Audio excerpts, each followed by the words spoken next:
But we may be small, we still need stabilizers.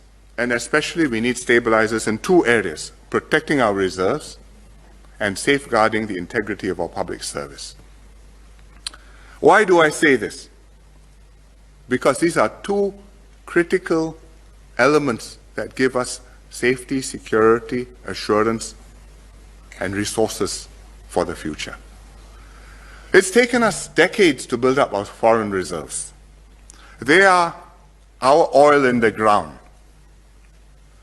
If we don't have a second key, and you happen to have a generous or profligate government, then one government can spend it all and bring you back to zero.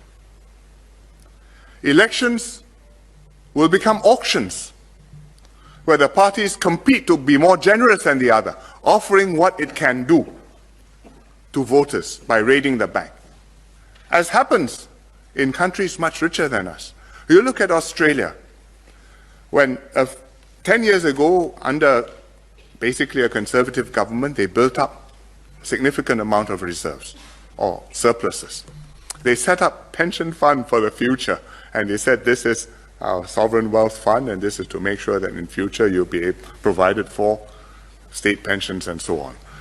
But then came elections, and both parties, whether in government or out of government, because of the dynamic of the situation, they had no choice.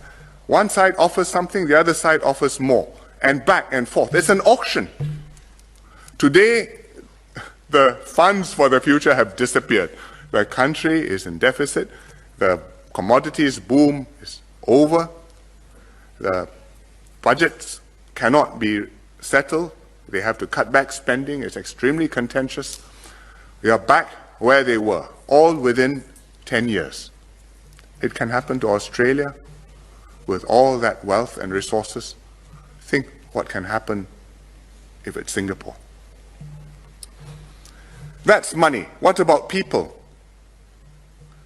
The whole of our excellence in government, competence, the performance of the country depends on the integrity and the ability of the individuals in the key posts in the public service.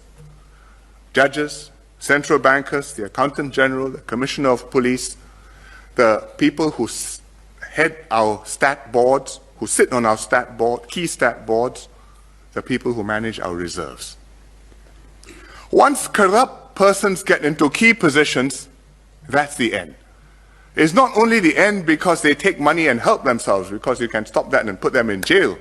It's the end because they subvert and corrupt the system and make it impossible to root out the cancer, which then becomes entrenched throughout the system. The system is permanently broken. You look at other countries. President SBY, President Yudhoyono of Indonesia, used to lament publicly about the problem he had with what he called the judicial mafia.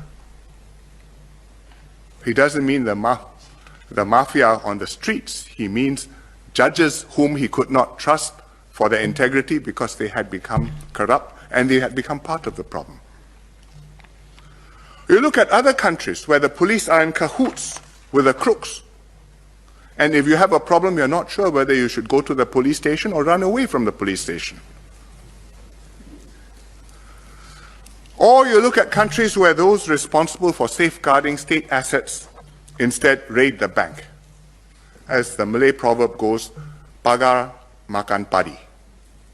You are the hedge, but you are eating the rice, which you are supposed to protect.